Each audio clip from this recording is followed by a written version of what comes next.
Let's talk about predators and pet in gay porn.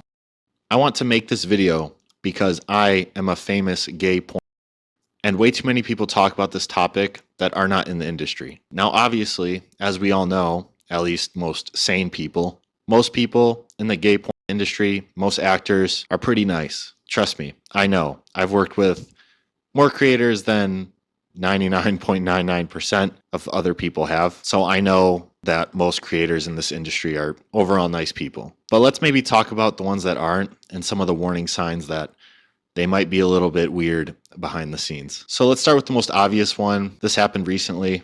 Austin Wolf was convicted and arrested for distributing child. And this is obviously very disappointing, especially to the victims.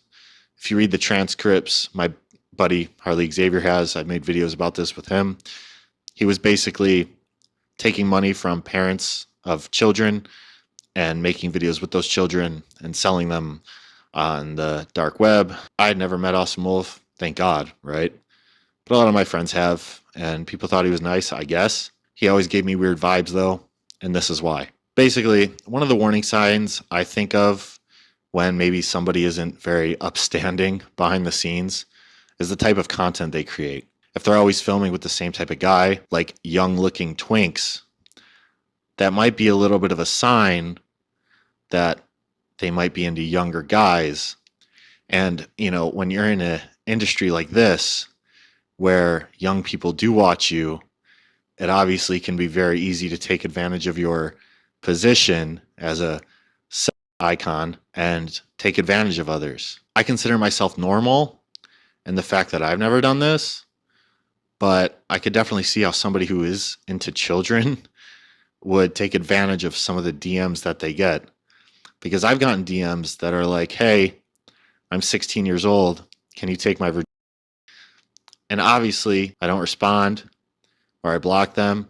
And the only reason I do check my DMs is because I have to. I get creators on Twitter that message me wanting to work with me, and that's all done through DMs. So I do have to check them, and they do show a preview of the message when you're scrolling through. So I do see those messages, and I could see how someone like Austin Wolf would take advantage of that. Let's talk about some other warning signs that maybe someone isn't exactly all okay behind the scenes. The type of video they make. If they're making like child-themed videos, this seems pretty obvious.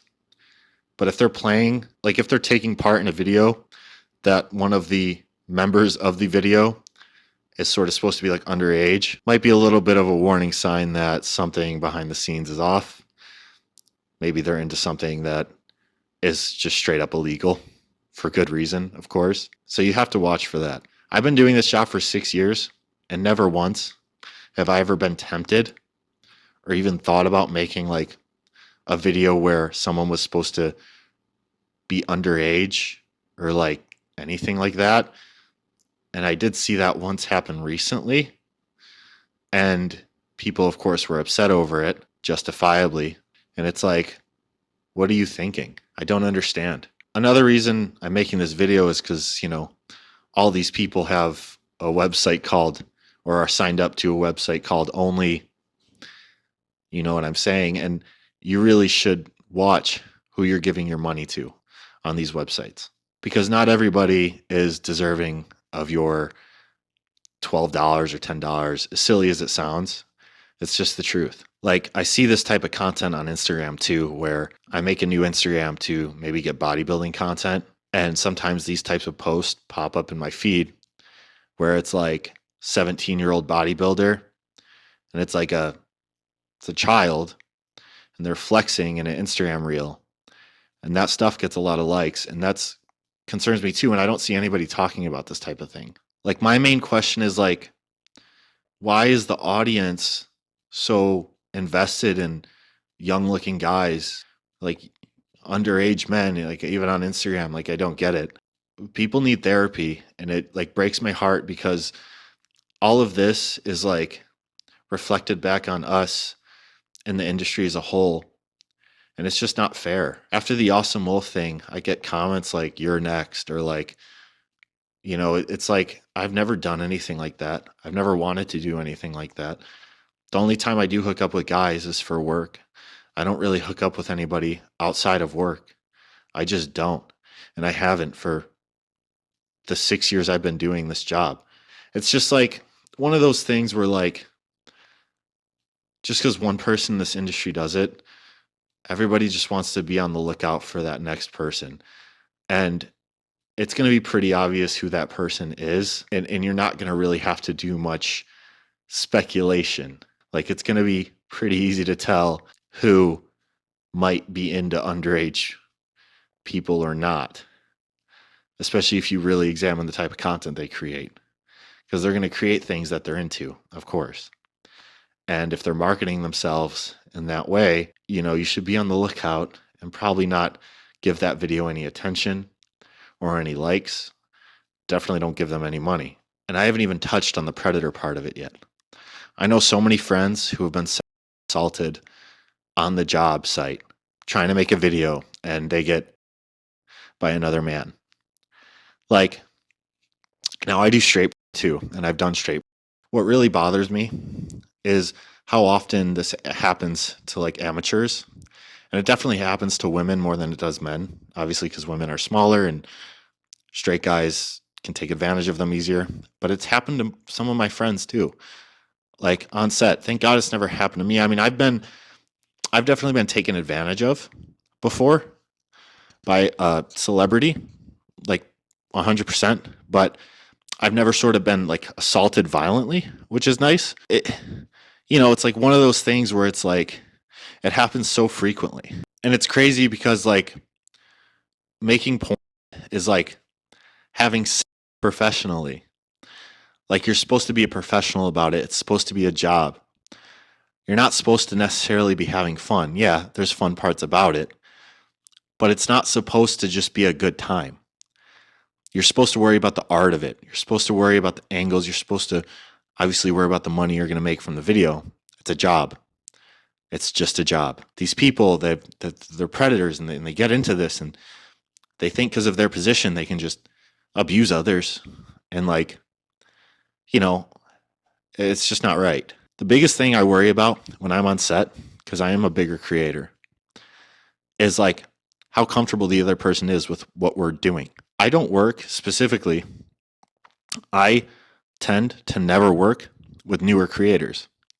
I tend to only want to work with people who've been in the industry for a long time, who have worked with professional companies, who are conditioned in this industry. Because what worries me the most is me doing something or asking somebody to do something, and they say, yeah, I'll do it, without being 100% confident they want to do it.